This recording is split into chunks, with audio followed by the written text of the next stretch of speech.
world moves fast. Your workday, even faster. Pitching products, drafting reports, analyzing data. Microsoft 365 Copilot is your AI assistant for work. Built into Word, Excel, PowerPoint, and other Microsoft 365 apps you use.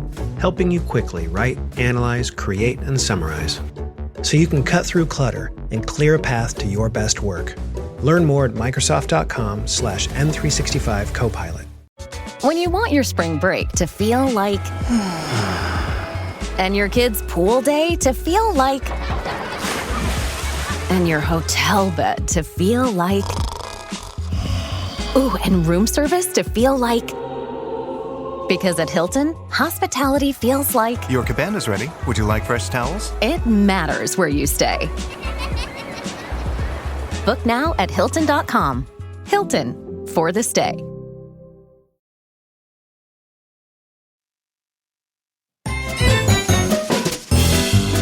It's time for the show that brings the magic right to your speakers.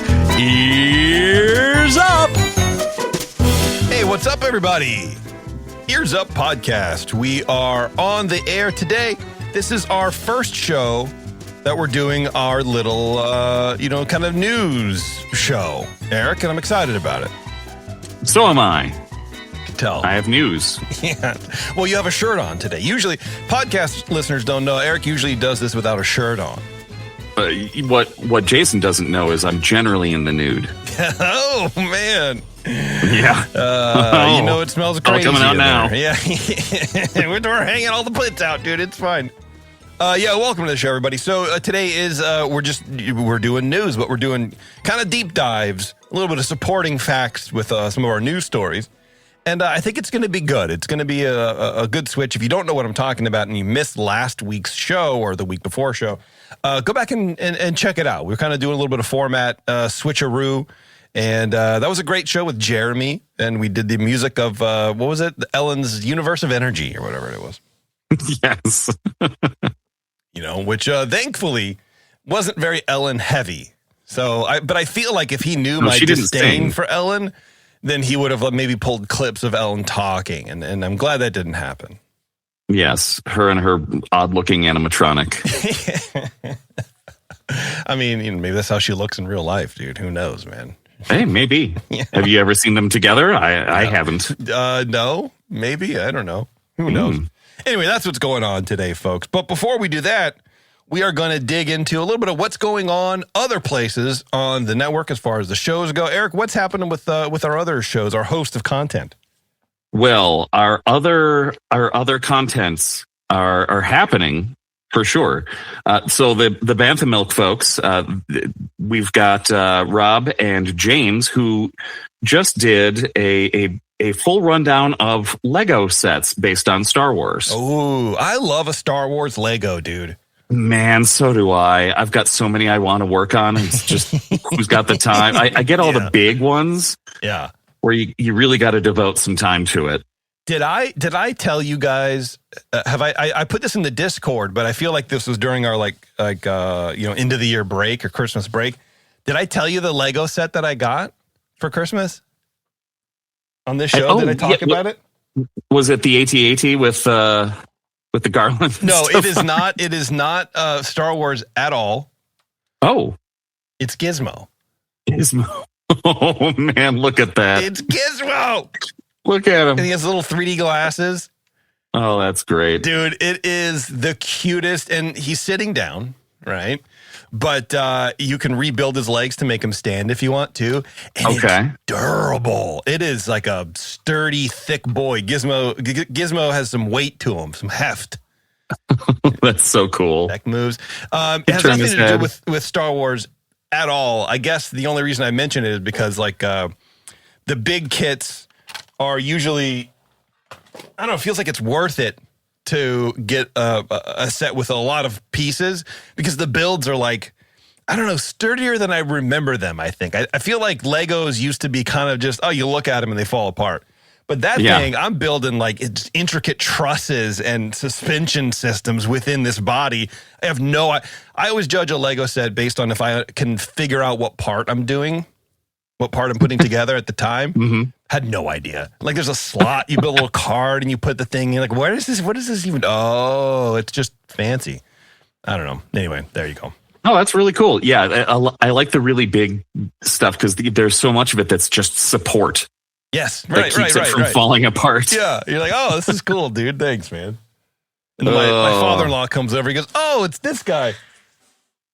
Good cat fight. That's good. This guy, and he like pulls a leg off. I'm like, what are you doing? Did you think it just didn't come apart? Oh gosh, yeah. My nephew just sent a video of him putting together his Groot. Oh, cool. Set. So like baby, like sapling Groot in the pot. Yeah, that's cute. Which is cool. I love that. Anyway, derailed. Yeah. Sorry. Go ahead, please. No, that's fine. That's fine. That's what the episode is about. I'm certain. But yeah. So listen to that one. The guys are having a great time. Over at Puny Pod, their last episode was about the Eternals. It's been a little bit since they put out their last they put out an episode. I think they're due for another one soon. But hey, it was the Eternals, which was a really long movie, so it's probably a really long episode that might take you some time to digest. Yeah. Yeah. Supreme Resort, we put out an episode last week that was... we met up. We had a special guest, the creator and maintainer of the dating site Meet Upon Maine. Wow! All right.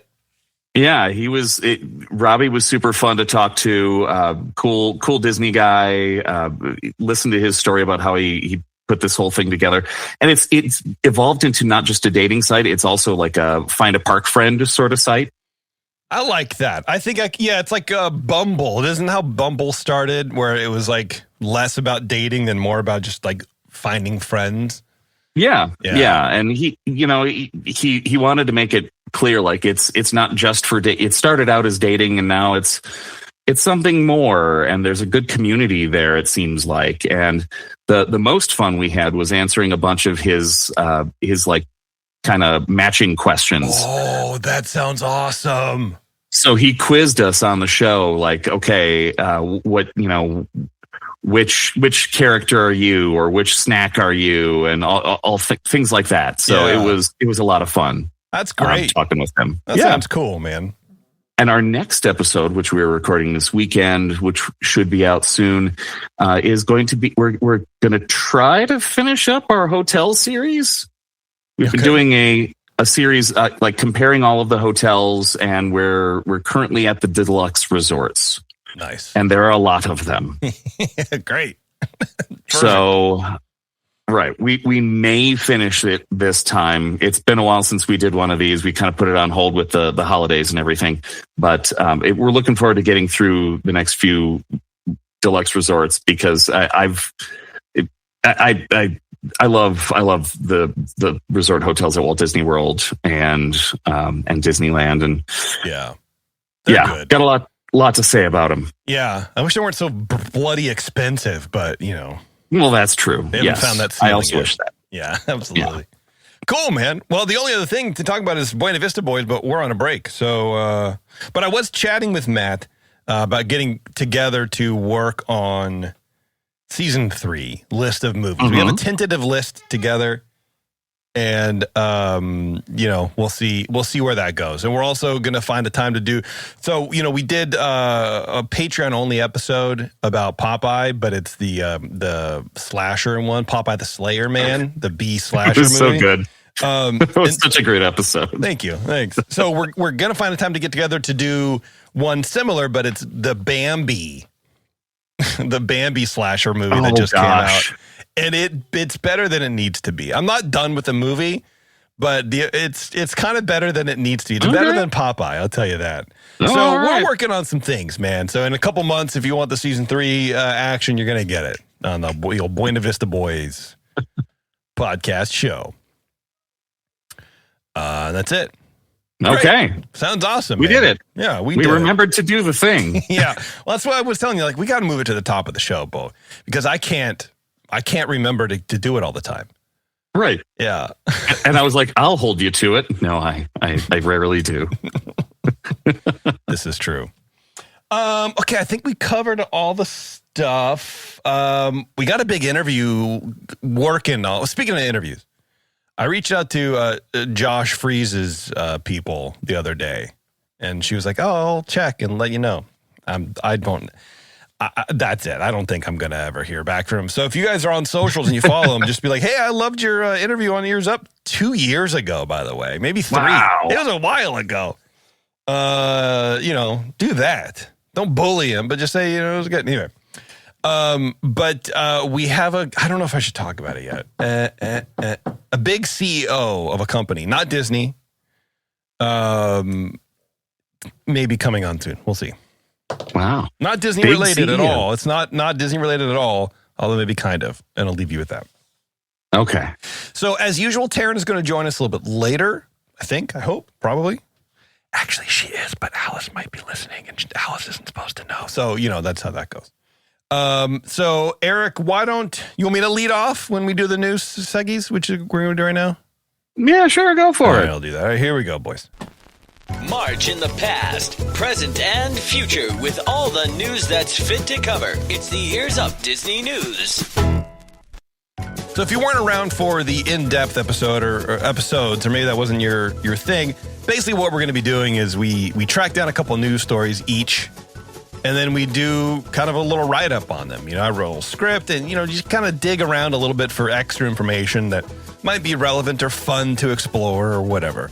And that's basically what the news format shows are going to be from now on. So as a reminder, we're going to have one kind of like research show and then one news show. And that's our month. Excited about it. I think it's fun. Yeah. Give us a break, Give me a break.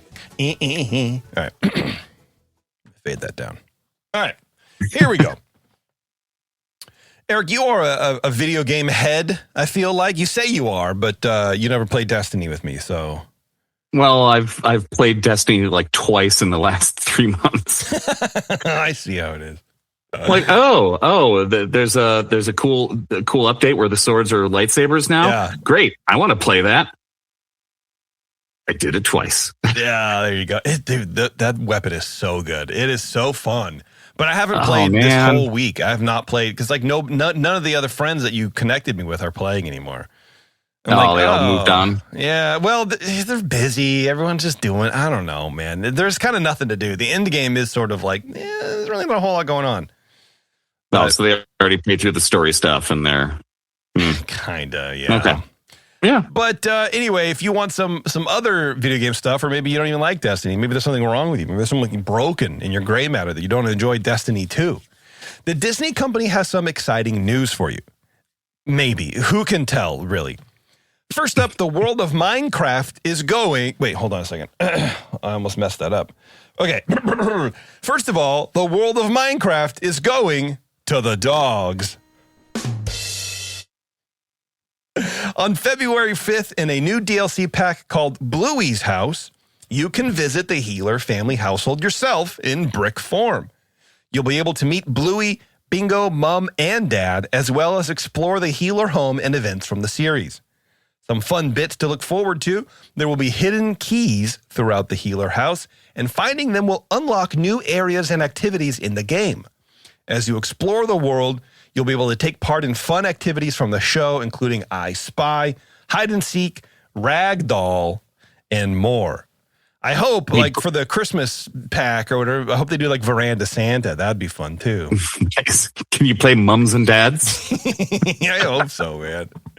What I learned doing this brief little, jaunt through one of the best cartoons out there, it's something that I need to correct because I've given out incorrect information, before. Disney does not own Bluey outright. I didn't know that. I thought they bought Bluey somehow. I don't know what happened in my brain. But they merely have distribution rights for the shows and characters in the parks and stuff like that. They don't have... So they have permission to put it on Disney Plus and then like do characters, but they don't own the IP. They're just paying licensing fees. So that's my bad. That one's on me because I know I've said otherwise before, and I'm sorry, everybody. I'm sorry about that. I accept your apology. And it was interesting because I went down this whole rabbit hole about how ABC, the Australian Broadcasting Company, and BBC both kind of co-funded Bluey in 2017. But then when it came to distribution rights and merchandising rights, ABC was embroiled in some other controversy that they were dealing with, so they didn't have the bandwidth in their lawyer division to kind of like hash out the contract. So they just put it to I forget the phrase, but it's basically like to find out the best, number for all parties involved. And basically the BBC got all the rights because they're like, yeah, we can handle all of this. And they're like, ABC's like, yeah, okay, that's fine. I mean, you guys have the bandwidth to do it. We don't. And that's how BBC kind of just owns Bluey. So interesting stuff. That's crazy. Yeah, I thought I didn't realize that BBC was involved at all. Yeah, neither did I. Okay, well, now we know. In other, and so do you. Yeah, that's right. Yeah. In other non-Bluey news, for those of you looking for a hit of nostalgia in your gaming, be prepared for something called the Disney Afternoon Collection for the Switch and the Switch 2. Oh, now, yeah. This was originally released as a collection in 2017 for the PS4, PC, and Xbox One, which is basically a collection of, in 2017, it was a collection of 4 games, 4 game titles in one package, containing Disney games that were based on the Disney Afternoon cartoon lineup of the 80s and 90s. And these were all games that were released in the 80s and 90s, too, late 80s, early 90s.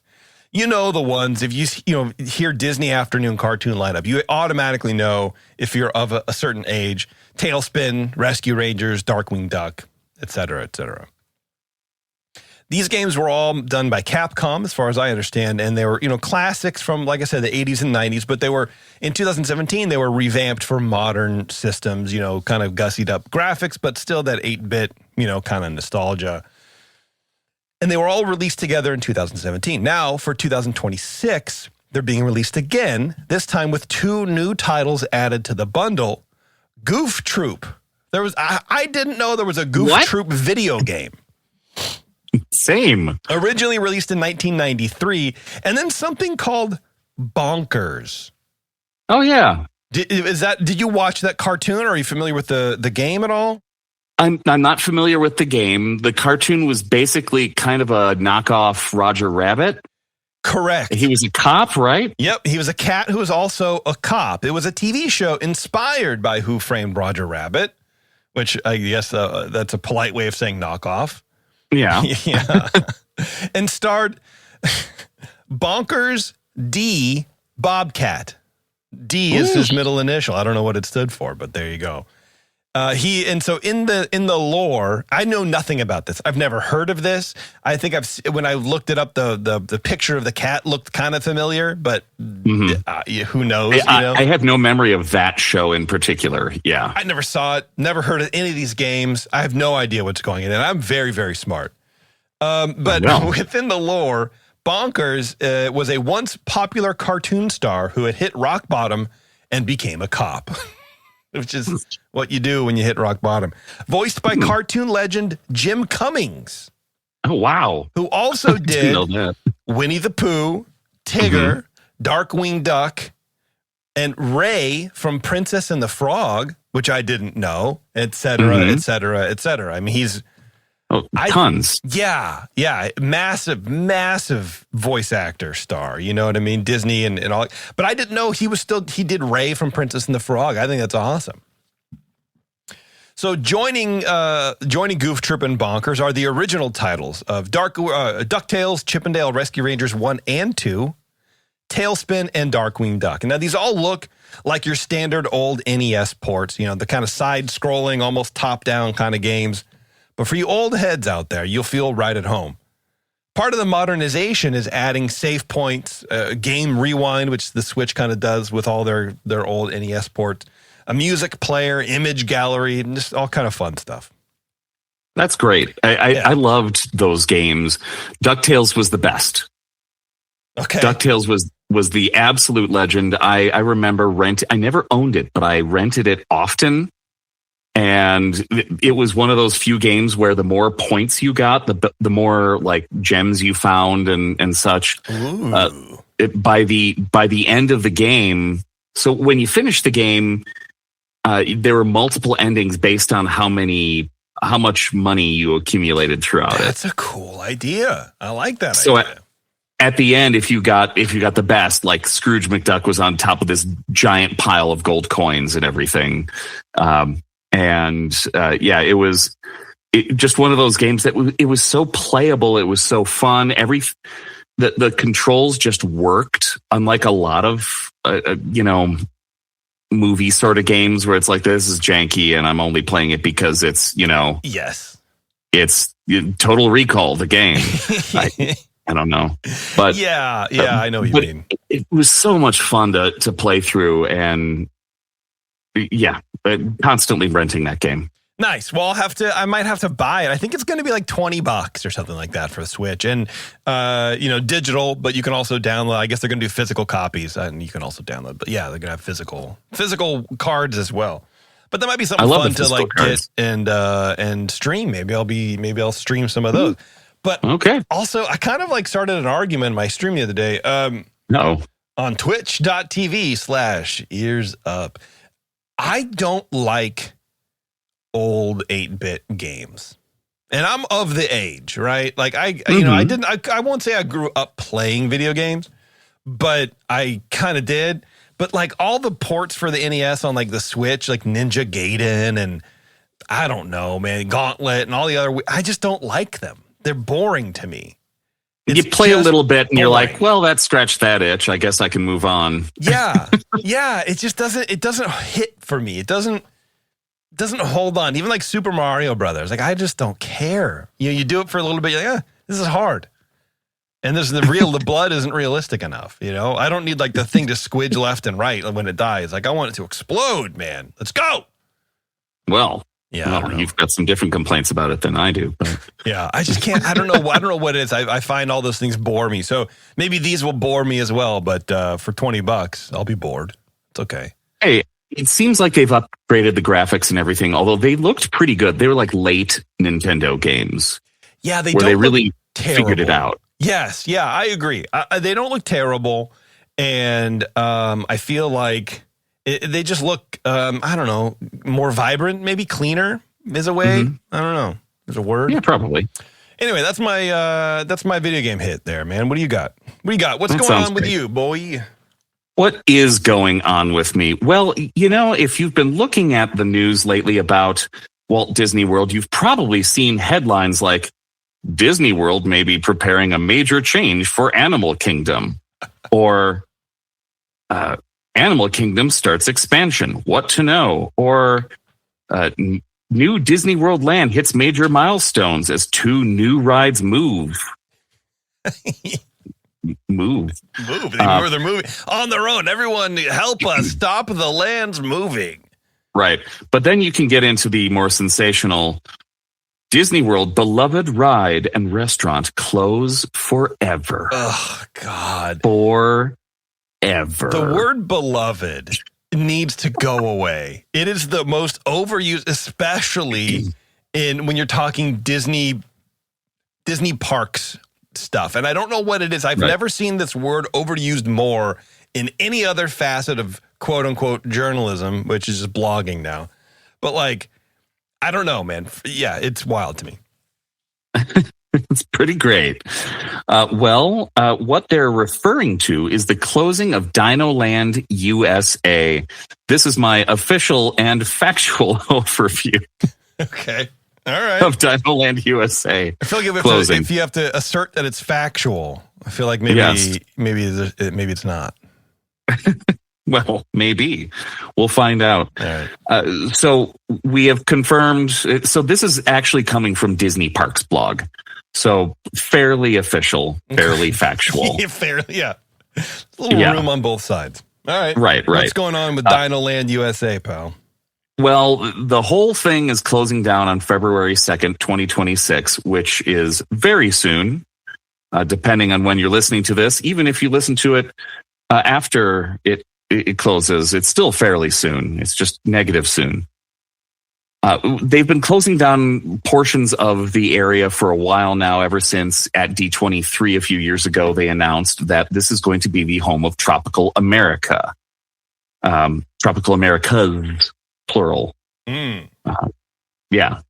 Central and South America, I suppose. Okay. Yeah. Yes. Right. But yeah, some of the rides have already been closing. Triceratops Spin closed a while back. That was just a spinner ride with dinosaurs. Fossil Fun Games, there were carnival games. Chester and Hester's Dinosaur Treasures, a little shop. The Boneyard, which was a fun like kids play area. Oh, okay, yeah. Yeah, and the thing they've been kind of holding on to were the main dark ride Dinosaur. Okay. Which I don't know that we've talked about it much on it. It's basically it is the same ride track as Indiana Jones. Mm-hmm. Yeah, at Disneyland. Yeah, but with dinosaurs in it. Okay. And it's darker, and there are dinosaurs. Yeah, we tried to go when we went to Disney World in 2015, I believe it was, and it closed down. It broke. So no. Typical, just like Indy, it just breaks all the time. Yeah. We were like, I don't know, it was a 45-minute line or whatever it was. We're like halfway, and we stayed in line for about 20 minutes. We're like, you know what? Can't be worth it. Cannot be worth it. I mean, I know Jeremy disagrees with me because we've talked about it, and there was a whole episode of the Supreme Resort about it. But it really wasn't all that worth it. It'll be closed very soon. Yeah. But there are some fun things, like there's a pre-ride video with Felicia Rashad as a character. Okay. There's the whole thing is time travel. You're going back in time in a time rover to pick up a dinosaur. In fact, the dinosaur from Dinosaur. Okay. No, a dinosaur. I don't know. I didn't see Dinosaur, the movie. But Dinosaur the movie? Yes, the Disney movie, the Disney CGI animated movie. Oh, Dinosaur. Okay. All right. Yeah. Not a popular one. No. But no, it's not. No, but you do get to go back in time and do that, and the whole point is you're trying to escape before. This is during the meteor shower that destroys all of the dinosaurs. Ooh, okay. You've got to get out before the thing happens, and there's a large Carnotaurus that is coming after you and keeps appearing. Carnotaurus? It's Carnotaurus, okay. Which is... Yeah, sounds real. It's a different dinosaur. Yeah. Oh, okay. All right. Yeah. But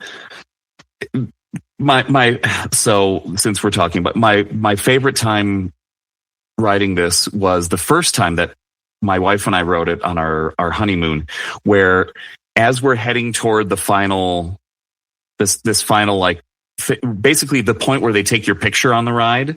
Okay. Like a dinosaur jumps out from the side and you're supposed to be scared. Okay. And they flash the picture, and I wish we had. This was back when pictures like cost money, instead of being part of your pass, or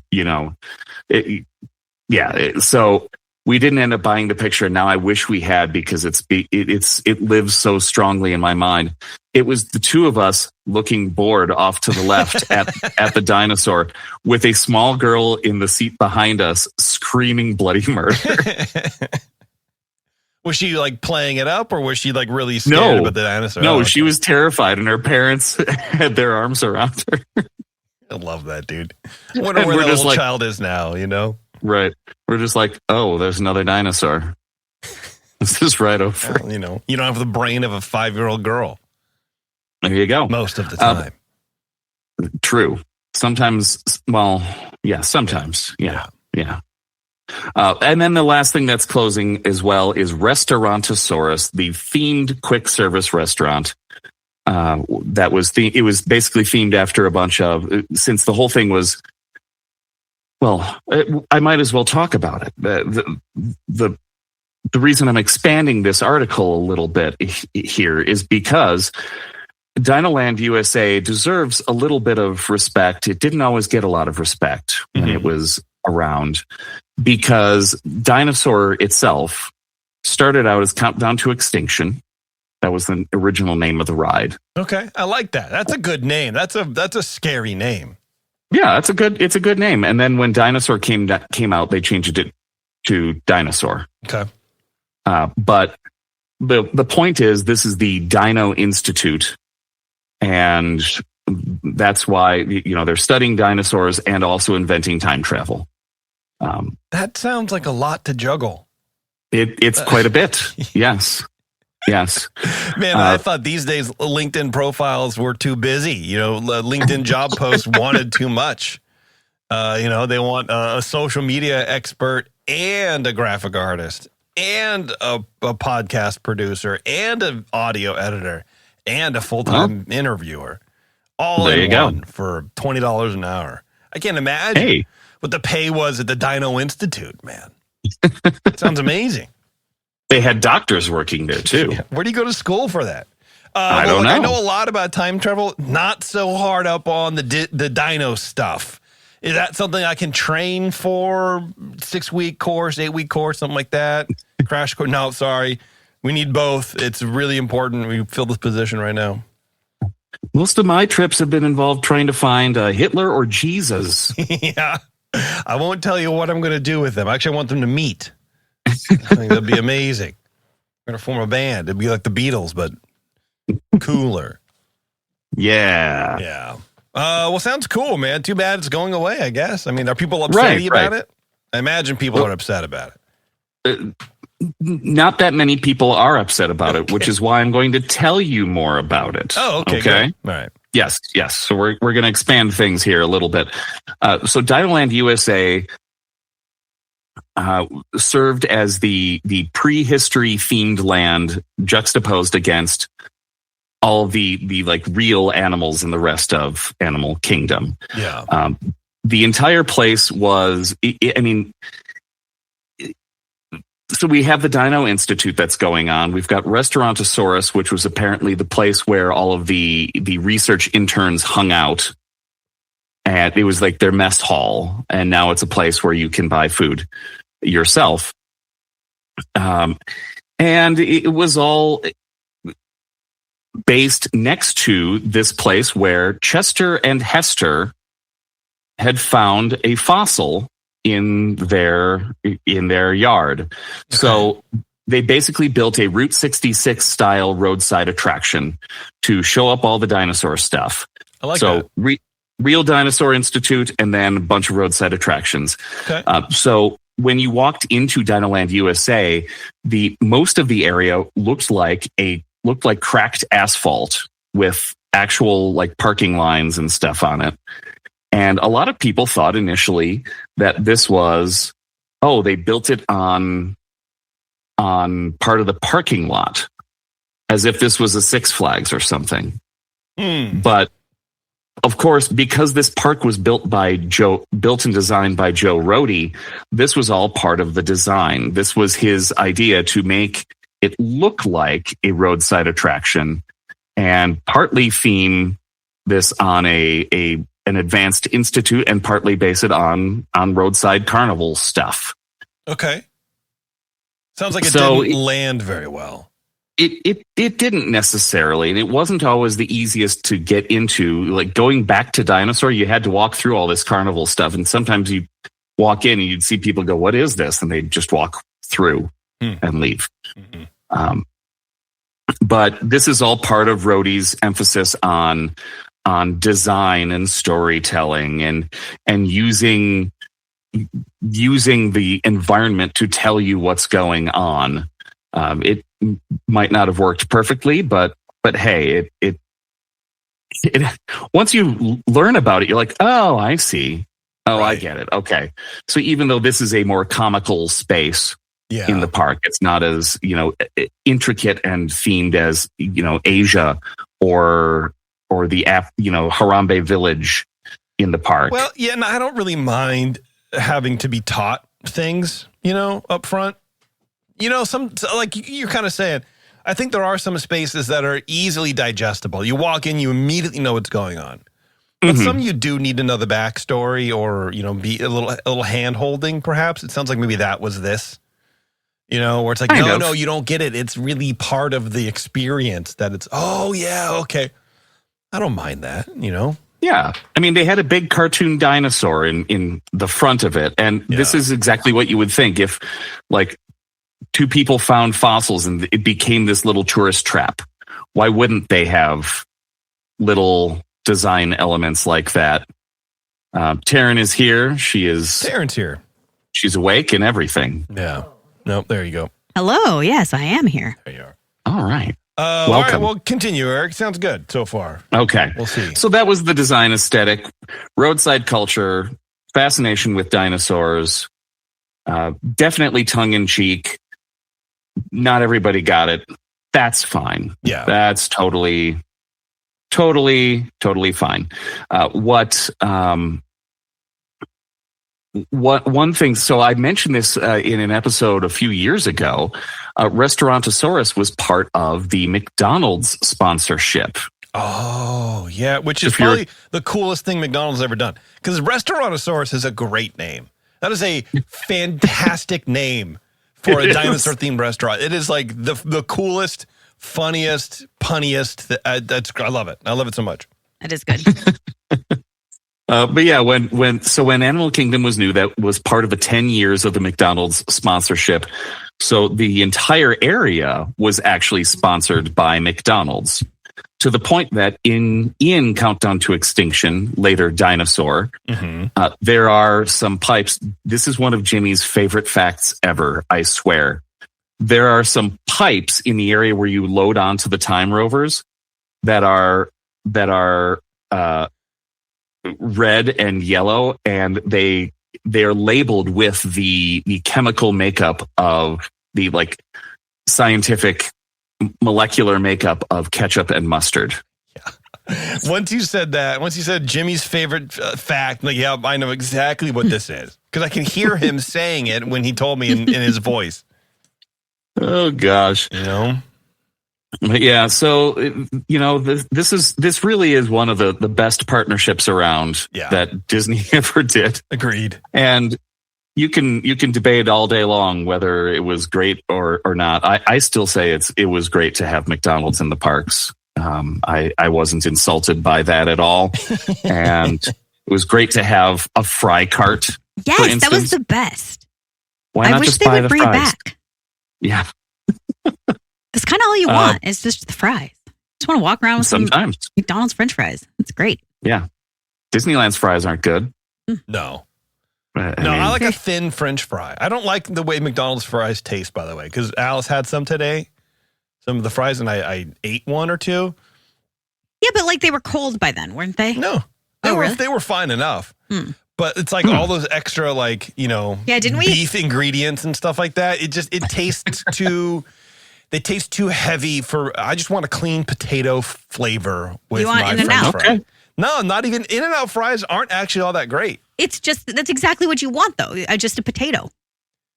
That's all the In-N-Out fries are. Maybe. I don't know. Maybe. But like, I don't know. The McDonald's French fries, they're doing too much. They're doing way too much over there at the McDonald's. It's like 16 ingredients in their fries. No, it's more than that. Yeah. Is it? We did a thing on it. Yeah, once I know. Here. That's why I thought it was 16. No, I think it's more. I think it's something like 30 or 28. Ingredients. I think Burger King is the one that I think tries too hard because they have like flavor crystals and stuff on them. Yeah, they do. And I like a little coating. They're actually kind of good. 19 ingredients. 19. Oh. Okay. Yeah. But they are counting like the oils and stuff. But dextrose, natural beef flavor. And that's what I mean. Like, why are you flavoring your fries with beef flavor? If I want beef flavor, guess what I'm going to do? Eat a burger. Yeah. Wow. You want a burger? Eat a burger. Anyway, sorry, go ahead. We've gone a little too far. Of course, but we are trying to define what this show is. Maybe it doesn't matter. Yeah, I don't think it does. We're having a nice conversation here. That's right. And then Taryn came in the room. Man, You're goodness. welcome. Yeah. So let me ask you, based on this description, do you think that this was tonally imbalanced against the rest of Animal Kingdom? No, I don't. I think it's perfectly Disney. I think it's perfectly theme parkosaurus. Nice. Yeah, thanks. I mean, it sounds, you know what I mean? Like, you can only theme things so much, and then you got to have something to eat. yeah. Yeah, exactly. And it certainly didn't hurt that this McDonald's actually had some different stuff on the menu. It wasn't. Oh, cool. It wasn't a traditional McDonald's. It had extra items that McDonald's doesn't normally have. And as I'm saying that, I'm realizing I can't remember off the top of my head what they were, but they were different. All right. There you go. It's all right, man. I guarantee. Nice. Now, what's coming next to the area? What is taking the place of these beloved attractions, Jason? Ooh, I don't know. It's the Tropical Americas. I already told you. That's right. Darn it. Tropical America. And it's Pueblo Esperanza. Mm-hmm. This is the Encanto area where we are going to have a central fountain. We're going to have storytelling spaces and lush landscaping. We love spaces that tell stories. Yeah, love that. Love lush things. Mm-hmm. We're going to revamp the dinosaur attraction, and it's going to be an Indiana Jones adventure. Okay, it's evolving, Eric. It's evolving. Right. Yeah. It's not going to be an exact copy of Disneyland. It's going to be a different Indiana Jones adventure. But there's also going to be a separate ride based on Encanto where your ride vehicle will take you through the Casa Madrigal. Mm-hmm. And then there's also going to be a carousel. Great. So finally, Disney's putting in something that isn't an e-ticket somewhere. I love it. That you won't have to wait an hour and a half for. It's going to be. I mean, I think it's normal for Disney to put out a land like this years after a movie really hits, especially when they don't expect it to hit. Yeah, it is. I mean, it takes several years to plan it and approve it and get it all dialed in anyway. So, yeah. Yeah. But at this point, it's supposed to open in 2027, which is pretty impressive considering that they're doing the final closures on February 2nd next week. Wow. That's pretty crazy. Dollars to Donuts, they've already assembled a lot of the track and ride stuff and whatever at the warehouse in Burbank or whatever, you know? Yeah. Primeval Whirl was the first thing to close, and that was that was a Goofy Sky School, but the ride vehicle spins. Okay. And that's a little Wild Mouse Coaster. That one closed a few years ago. So they've already started working on corners of this place for, the last few years. So they're pretty much ready to go. I'm sure they have everything ready to roll into Dinosaur the second it's done. Yeah. And get to work on the rest of it. You mean roar into Dinosaur? No, that's not what I said. Oh, damn. That's what you meant. Very good, Eric. Thank you very much. Yeah, and I don't mean to go back for a second, but I'm going to because sure, dude. Goofy Sky School, but the car spins. Yeah, that. I didn't think that ride could get worse. It's basically one of those suicide pods where you just kind of that they have in Sweden now. You're like, all right. Oh, that sounds terrible. Yeah, absolutely. I love a Wild Mouse Coaster. Oh, I love Goofy. I know you don't like Goofy Sky School. You do not. I do. It's terrifying, but I love it. Oh, horrible. I do, especially when you're going when you're at the top. And it's going to go and hit that 90 degrees, basically. Right. And you kind of just lean forward a little bit more. Yeah. No, dude, I do like it. I hate it so much. Yeah. Got to be on the outside edge, so you're like, it's nothing. Yeah, there's nothing next to me. Yeah. No, I can't see the wheels. That is bad. Bad news. All right, Taryn. Well, speaking of bad news, what do you got for us? Well, have you guys ever heard of Go Noodle? Go Noodle. No. No. I think someone shouted that to me one time walking in the Italy pavilion at Epcot, but that's about it. Well, Go Noodle is a free web-based platform featuring interactive videos designed to get kids moving, dancing, and practicing mindfulness to improve focus, health, and classroom engagement. Okay. It was developed by teachers alongside leading healthcare professionals to help elementary school teachers manage the energy in the classroom. It's pronounced Go Noodle. Sorry, everybody. Go ahead. Go Noodle engages 14 million kids every month. Wow. And is available for free at schools and at home. There are a variety of videos with different intentions. Some of them are designed to help get kids moving with dance, jumping, and other exercises. Some are more educational, teaching various STEM subjects, health and nutrition, and emotional literacy, while other videos emphasize focus, mindfulness, and breathing techniques to help relax kids. Now, on January 26th, 2026, Disney formally announced that their Star Wars brand has partnered up with Go Noodle.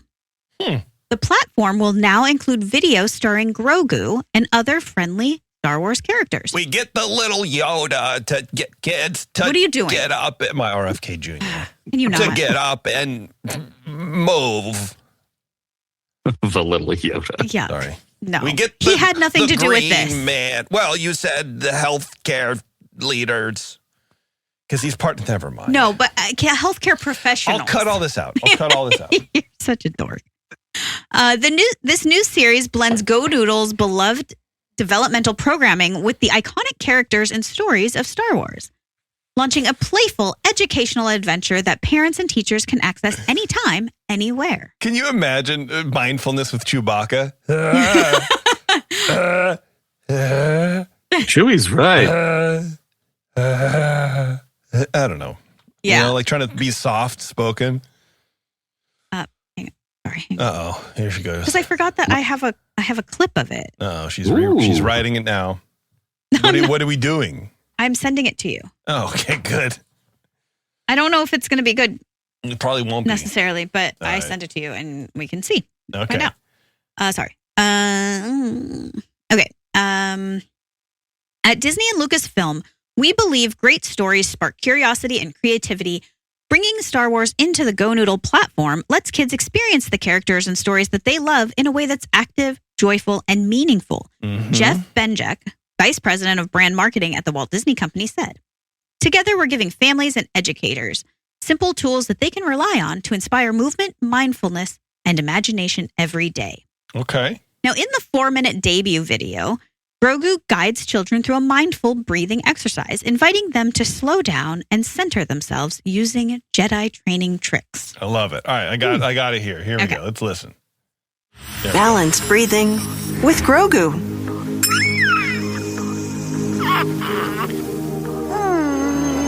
Hello there. Oh, it looks like Grogu is already here, trying to balance and settle his busy feelings.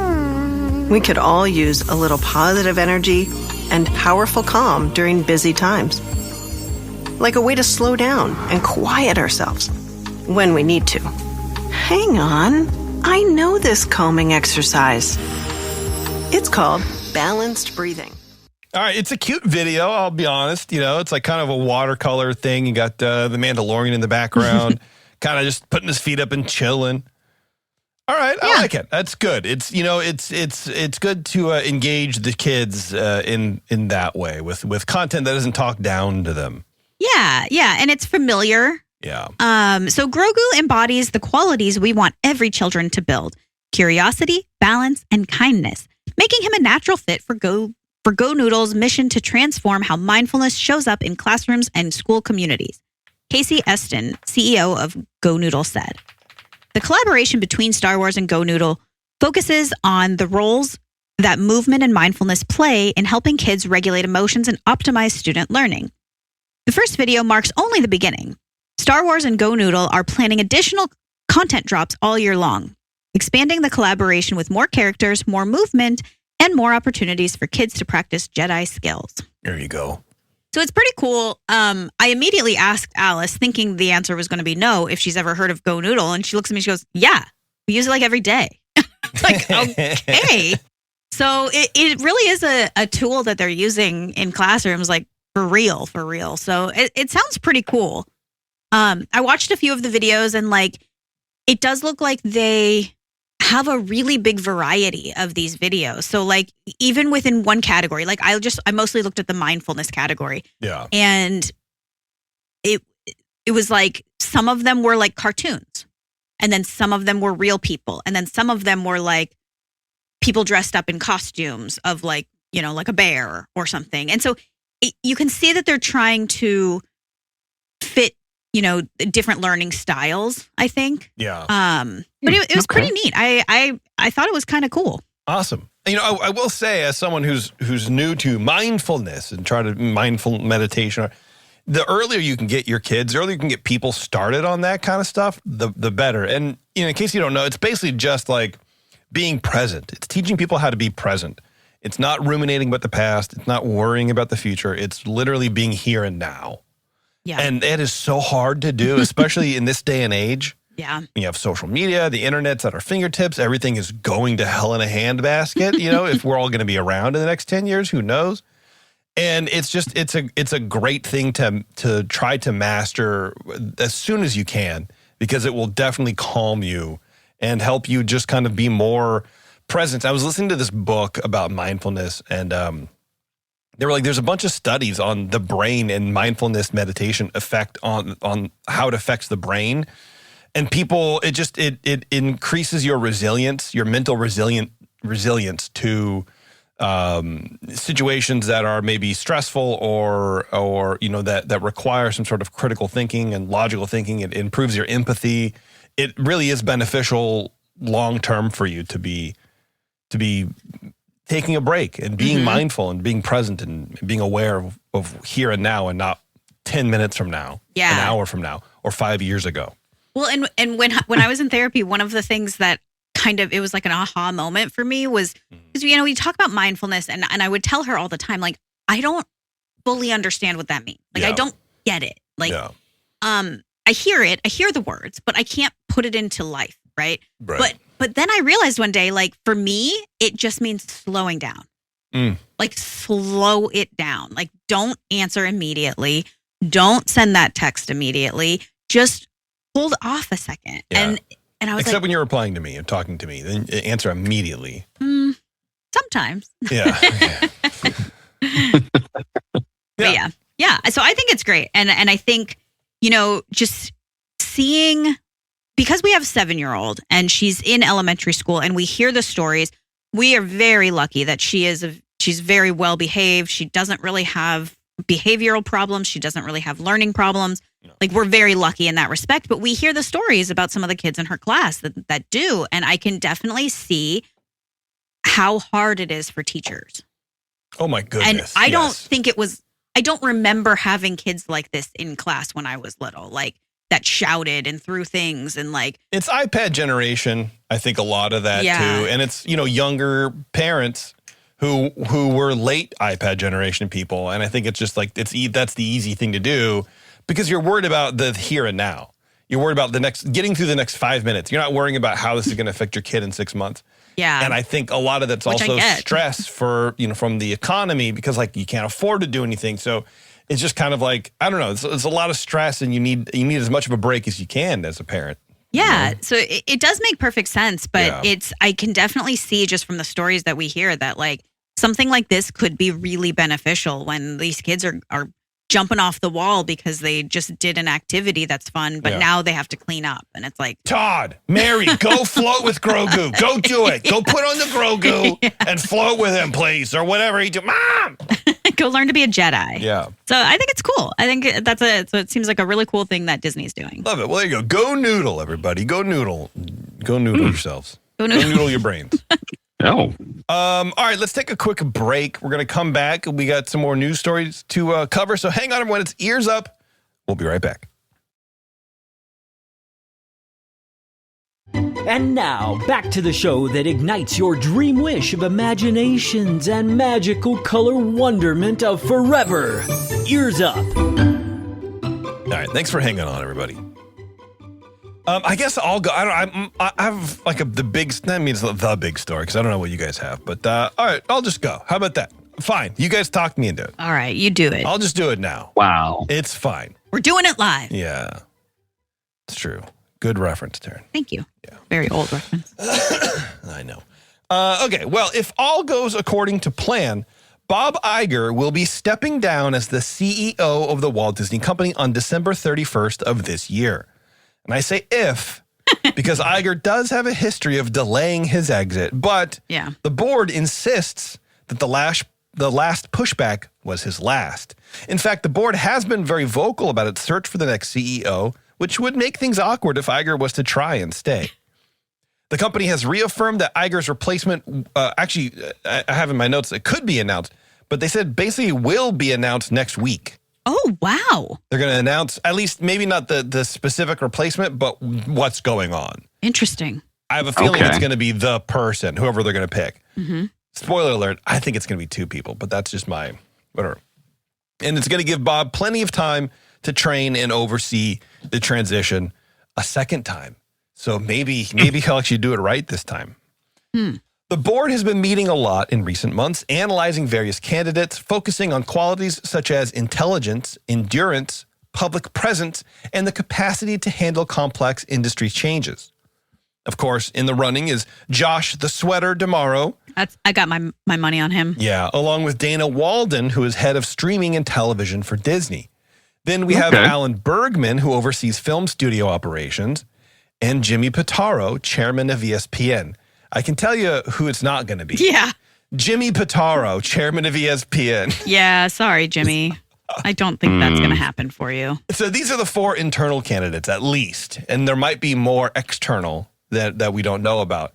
But I read that Iger has been like meeting with these 4 people off and on and like kind of coaching them or whatever, which is nice of him, I suppose. But I don't know. I just, the chutzpah on this guy. To just be like, well, I was able to do it, but you need special one-on-one coaching with me to figure out what I did. Like, this is really his problem. Yeah, it's like, I'm leaving. Here's my filing system. You need to learn it because this is what I've done to you. Yeah. Well, and it's what he did with Chapek. And I guess that was also, maybe he did that more so because of lockdown and COVID happened, but he it's like he can't let go. And I think that's his ego, and I get that. I mean, I think anytime you leave a long-term job where you have done where you are praised, you definitely don't feel like the person that's going to replace you is going to do it any good. No, but you should because you picked him. Well, right? You're right. That's what I never understood about that. But anyway, you got to let go at some point. Yeah. Yeah, and it is definitely time. The issue that I see is that a company as large and diverse as Disney should not have one CEO. This is my hot take, okay?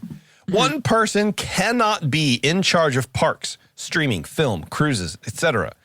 Good luck finding someone who has the headspace for knowing how to steer all of those very different sections of the business.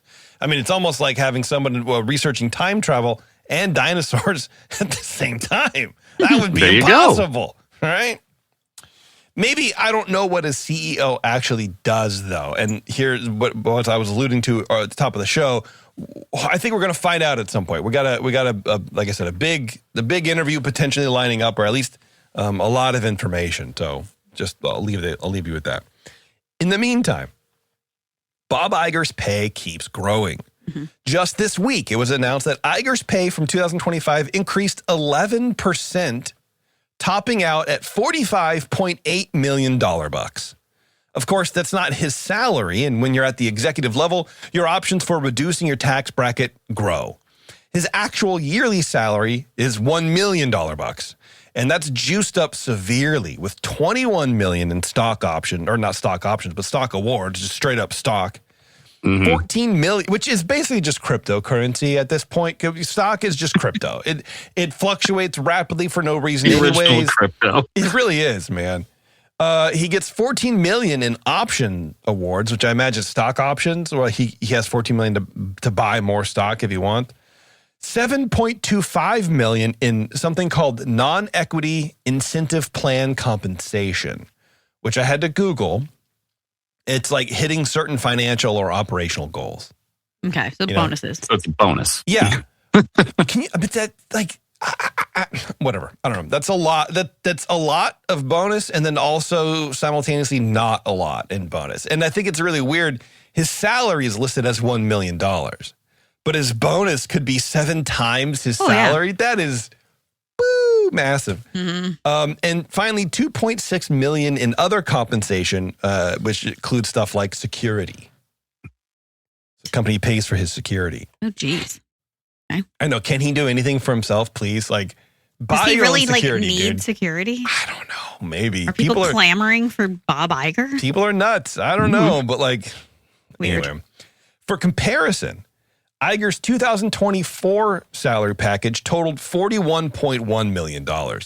Now, this 11% increase is off the back of his pay raise between 2023 and 2024 when he received a 30% increase. So over the last, 3 years, he's gotten 41% pay increase. Well, and that seems pretty unheard of. I wonder if that was because they basically were like, you need to come back. Come back. I don't know, maybe. For some perspective on this, the CEO of Starbucks, okay, we all know Starbucks, made $31 million last year, which of course isn't really, I think his salary ended up being like $3 million salary and then, a bunch of stuff like that, right? $31 million. Okay. But Iger was not the top dog in the CEO pay structure fight. That award goes to David Solomon of Goldman Sachs, who brought home a whopping, well, you should guess. I want you to guess. What would the CEO of a company that has a stock price of $934 compared to Disney's 111 stock price, by the way, and the company netted $17.8 billion in earnings in 2025 compared to the $35 billion net that Disney brought in the same year. Goldman Sachs, the big bank, investment, whatever, owns a lot of property, all that kind of stuff. What do you think the CEO of that company makes? Total package. 80 million? That's a good guess. I was going to say 55 million. Where did I? Jason doesn't know the answer. He was hoping we would answer it. No, I wrote it down. I guess I didn't. It was like 48. It's like $48 million. So Bob Iger is getting paid basically as much as the CEO of Goldman Sachs. And I was talking to Taryn today about this. I'm like, if Goldman Sachs just exploded one day or made a mistake and just crashed its stock price, the world would be in turmoil. But if Disney did that, the world would still survive. Like, I feel like what the stakes of both of those companies to be representative of the price that they pay the CEO is off balance. That's a lot. But Disney also brought in more money net than Goldman Sachs. So I don't know. Well, and that's also part of why he needs to leave. Because the new CEO coming in is still going to make a lot of money, but they're going to be greener, so they're not going to be making as much as him. Yeah. So that's also why he needs to go, because that's probably true. Like, he is kind of draining the swamp. The swamp. Yeah, there you go. It is. I mean, they do employ a very large amount of people, so it is at this point kind of an economic center itself. Disney. That's what I said to him earlier. Yeah, I agree. Yeah, but you didn't say it in such a way. No, you said it much more eloquently. Yeah. Oh, good job. With a deeper voice, and yes. I appreciate that. I also, not to like argue with you, but like, you're arguing with Eric? That's rude. No, you with me? Okay. Just your theory on two CEOs. Like, just another Friday. I don't understand how that would work. Like, somebody has to be at the top. So like, I know, but. Okay, so I'm sorry. Go ahead. I'm guessing what you're going to say, and I'm replying to you, and I shouldn't do that. Go ahead.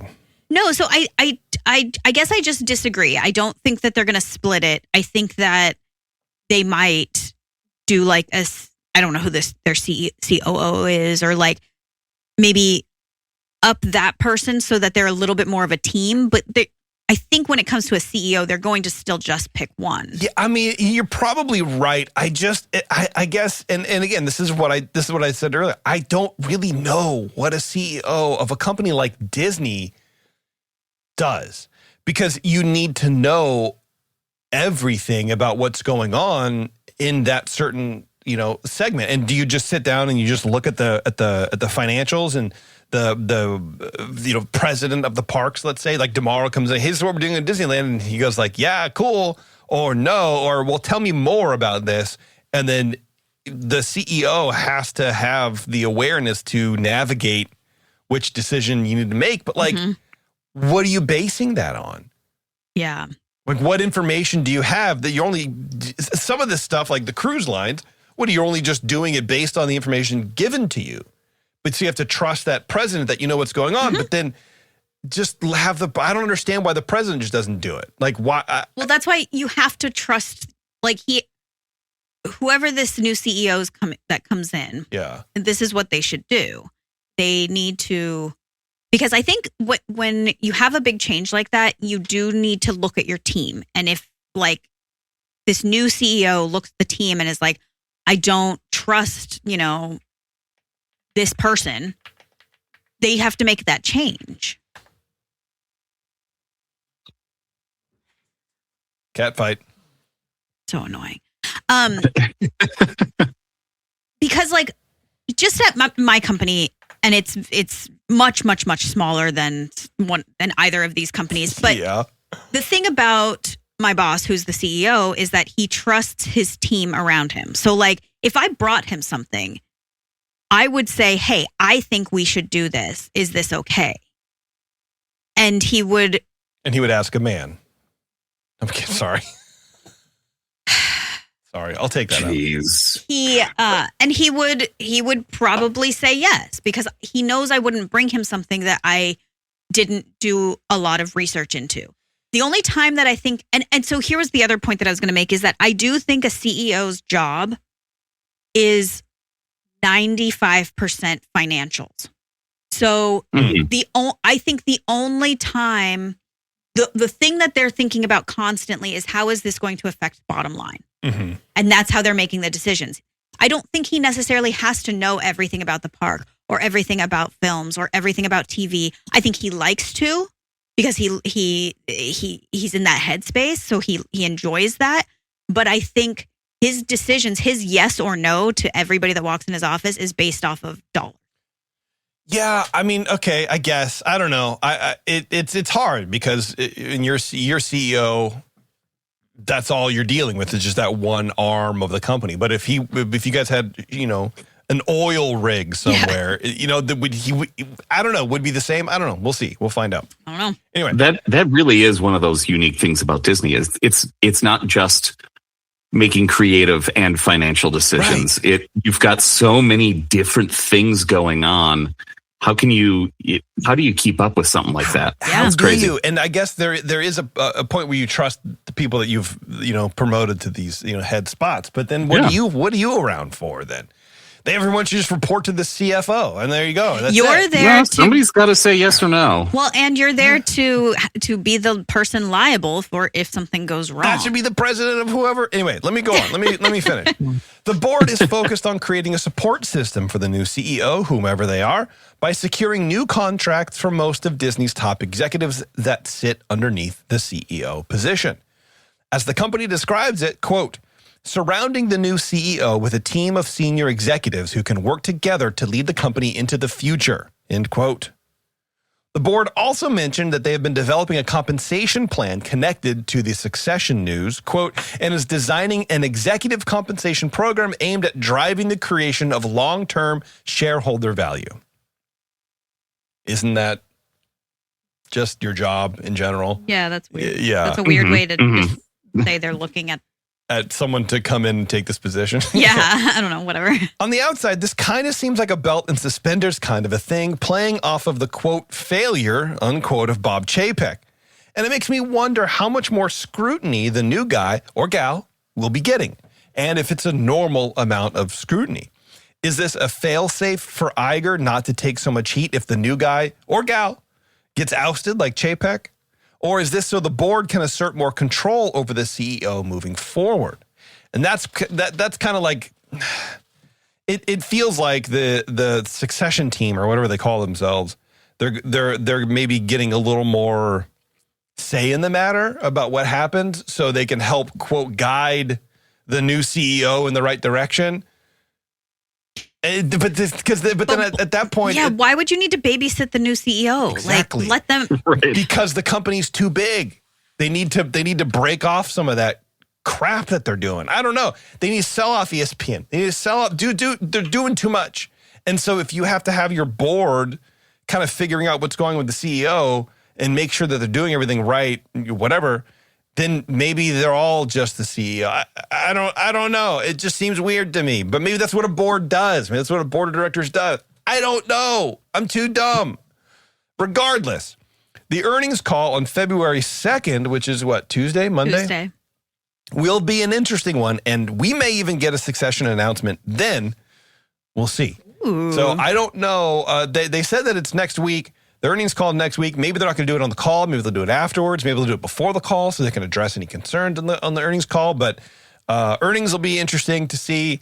And whoever they pick is going to be wild. But I mean, if they do one, I bet it's tomorrow. It's got to be tomorrow. I was thinking about this. I think who they choose is going to show us more about what a CEO does. Because if they choose Josh tomorrow, not to say that he doesn't have the skill set, but if they choose him, I think they're choosing somebody to be the face of the company. Mm-hmm. Not the Walt. The Walt. The Eisner. Exactly. They're not choosing the person. They're not choosing the person that's going to sit behind the desk, and say yes and no all the time. Like, also he will do that, but I think if they choose him, they're choosing a face. And not like because he's a pretty face, but because like he's got that personality. And he doesn't even have that personality. He does. He's just a young, relatively handsome guy. Like, but he's not really that personable. I think he is. And of all of the people you mentioned, he's the only one that I've ever heard of. And so I think it would be a popular decision. I think so too. I mean, I think it would be. For some reason, tomorrow has a fan base, which because he wears tight pants. Yeah, which I always find really. When I wear tight pants, I don't get a fan base. Yeah, tomorrow is interesting to me because he just seems like a Parks guy wanting to be CEO, but I can't imagine him making decisions for like Marvel movies or whatever. But see, then again, I can't imagine the CEO making decisions for Marvel movies. And like, Iger was getting dailies. He's getting, rough cuts of the movies. He was all up in the Star Wars, all up in the Marvel movies. Why? Leave them alone. That's a board CEO. That I have seen before in my life. Like BORED or BOAR? Okay, no, BORED. Like that is a board CEO who wants to stick their nose in everything. And honestly, that's going to bugs people. That's the tradition of Disney, though, because that's what Walt did. Walt was so involved with everything in the movies. I guess until really he opened up the parks, Eisner was very involved with the movies because he was a movie guy. He came from Paramount. Yeah. He liked getting involved with the parks. He thought that was fun, but like his whole thing was this is our strategy for movies. Even though he had brought in Katzenberg to do early on to handle the movie part, he still got involved in everything, and maybe that tradition continues at Disney. Maybe it's just part of what you expect. Well, Iger is a movie guy too. He came from, where did he come from? ABC, yeah. So I mean, so there is some of that, but I guess it's just leave everybody alone.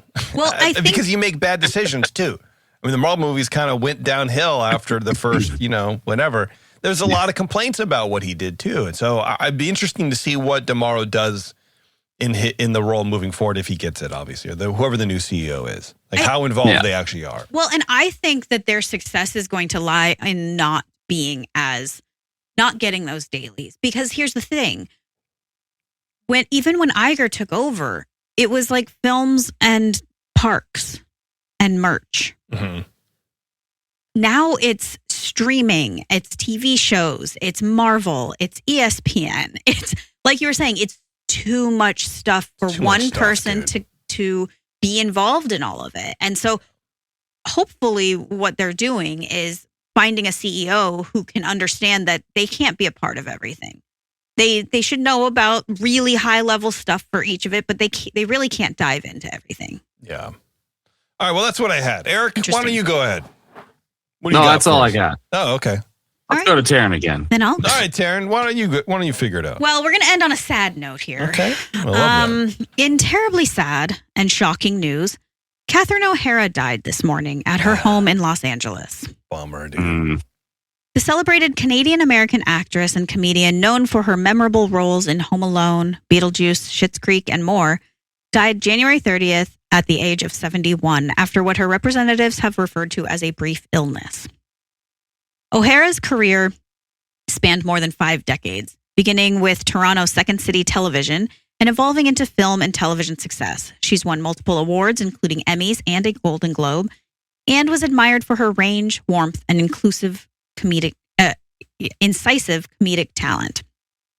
In the wake of her death, tributes have poured in from the entertainment community, highlighting not only O'Hara's talent, but her kindness and the impact that she had on those who worked with her.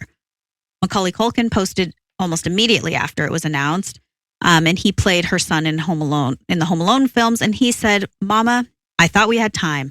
I wanted more. I wanted to sit on a chair next to you. I heard you, but I had so much more to say. I love you. I'll see you later." Damn, dude. Pedro Pascal, who starred with her recently in The Last of Us Season 2, honored her as a creative force and shared... Oh, that's right. Yeah. She was the therapist or whatever, yeah? Yeah, yeah.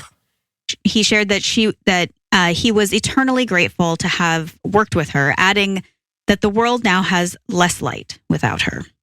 Ron Howard, who collaborated with her on projects including The Studio, called the news shattering and praised her as a wonderful person, artist, and collaborator.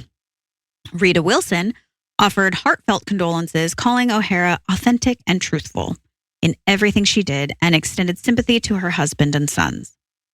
Now, beyond individual tributes, many colleagues described her as one of the comic greats of her generation, cherished both for her professional brilliance and generous spirit. Now, for Disney, she portrayed Texie Garcia in the 1990 film Dick Tracy, Gloria Henner in Betsy's Wedding, April Simon in A Simple Twist of Fate, and Calamity Jane in Tall Tale. She also voiced Sally and Shock in Tim Burton's The Nightmare Before Christmas, Tina in the 2005 Disney animated feature Chicken Little, Kata in Brother Bear 2, and Susan Frankenstein, Weird Girl, and the gym teacher in Frankenweenie. Weird Girl. They took your role, Taryn. Yeah, they did. Additionally, she voiced Morgana in Sophia the First, narrated the 2020 Circle Vision 365-degree film Canada, Far and Wide, for Epcot's Canada Pavilion, and voiced Brooke Ripple in Disney Pixar's 2023 film Elemental. Brooke Ripple. Okay. O'Hara will be widely remembered, not only for her iconic role, but for the joy, depth, and humanity she brought to her work. Her influence on comedy and storytelling continues to resonate with audience and peers alike. She is survived by her husband, Bo Welsh, and their 2 sons. Oh, it's terrible news. Very shocking. Yeah. Very surprising. Like, she's been doing interviews and things recently because of Beetlejuice. Yeah. And so appears to be very sudden, and 71's young. Yeah. Oh, she was on SCTV. I thought she was. When you said Toronto Second City, I was like, okay, that's where those SCTV guys like Martin Short came from. And right. Stuff, so I'm looking on her IMDb. Yeah, she was also on an episode of that show that we're watching, Kids in the Hall. Yeah, it's because they came back. They tried to do like revive it or whatever. So I think she was in one of those. Yeah, but I don't know. Yeah, she has something coming out. She's done a lot of stuff. She did a lot of voice stuff too. Yeah, most recently in The Studio she's been in. Yeah, I mean, she has two TV shows in 2025. I mean, that's a lot, dude. Yeah, she was active. She was working, so that's too bad, man. Really surprising. Yeah, and I like that she would always go to, maybe not always, but she would go to like the Hollywood Bowl and do we the saw night her before there. Christmas. Yeah, that's right. Yeah. Yeah. It's terrible, man. Yeah. It's terrible. Everyone stay healthy out there. Yeah. All right. Well, that's all I got. I don't know. I'm trying to think if I had more. I know there's more like stuff that's happening, but I'm not prepared for it. And maybe we'll just save it for the main show, huh? Yeah. Yeah. Okay. All right. Well, what do you guys think? Was it fun? Was it good? Was it a nice change of pace? I liked it. I mean, I didn't get to hear any stories really. No, not but, really. But I did like it. Oh, also. Oh, okay, I guess we're done. I was going to say, I think I have a new segment for us because hold on a second. Yeah. Because I come in late, right? Yes. This is now what I do. I come in at like 8:40 because I have to. Yeah. I think when possible, I should come in with Alice's final thoughts for the night because they are special. Okay. Tonight. That's good. Tonight. I like this. I like this segment. So tonight, Alice said, "Hey, Mom, she's already got her sleep mask on. She wears an eye mask to go to bed. She does, dude. Yeah. And so she's already got it on. I'm already singing her songs to bed. And she goes, sorry, Mom. I just have one quick question. Yes, Alice. It's about spa days. Okay. You know how people put cucumbers on their eyes? Yes. How come they don't use pickles? Like, this is legitimately what goes through a 7-year-old's brain right before bed. Well, what do you say to that? Because cucumbers are just pickles. I told her, I said, well, because pickles are made with vinegar and you wouldn't want to get vinegar in your eyes. And she goes, is that bad for your eyes? And I said, well, it would hurt. Vinegar's not made for your eyes. She goes, well, vinegar's not made for your eyes. She goes, well, could you put anything else on your eyes? I go, I don't know. I said, people have been doing this for a long time, and whoever does this has decided that cucumbers are the best thing to put on your eyes. She goes, okay. And then that was it. But as soon as she did it, I was like, this has to be a segment, because these are like, I mean, she is my child. And so it's kind of like Terrence Thinks, but Alice style. Mm-hmm. Alice Brian in the chat wrote Alice Thinks. Yeah, there you go. Yeah. So apparently, I just looked it up. Placing chilled cucumbers on your eyes can reduce puffiness and hydrate your skin because there's so much water in there. And that's basically all it does. And tomatoes are too big. Tomatoes are way too big, dude. And they're too tasty. And they're acidic. You don't want to get the acid in your eyes. Oh, that's a good point. Yeah. Yeah, that's true. Okay, well, yeah, let's work on it. So your job now then, Taryn, is to write these down, and we'll pick a new one. Maybe we'll have Alice come in here and record a segment intro for her own thing. You know what I mean? That'd be cute. Mom, have you ever wondered? And we'll just fade it out or whatever. You guys get to hear what mom sounds like. I hear it 100 times a day. Mom? Yes, Alice. Nothing? All right, dude. All right, everybody. Thank you very much for tuning in to the show. If you have any feedback on our, new little thing, hit me up on Discord. Send me an email. Whatever you want to do. Contact me through the app, or not the app, the website, whatever it is. Thank you very much, everybody, for your stories. They were very good and insightful, and I learned a lot about myself and others. I don't know what our next show coming up is. We should probably figure that out. But we have a lot of thoughts already, so we'll figure something out. Yeah, it'll be good. It'll be good stuff, everybody. Which should come out. This should come out soon, but our next show should be before Valentine's Day, and in a couple weeks. Okay. So we'll figure that out. All right, everyone, thank you very much for tuning in. And those of you on Twitch, thank you very much for tuning in as well. I appreciate you guys hanging out with us. That's very fun, always. Eric, have a good night. Taryn, have a good night, too, I guess. Oh, thank you. I don't know. All right, everyone. Thanks a lot for tuning in. And until next time, we'll see you in the parks.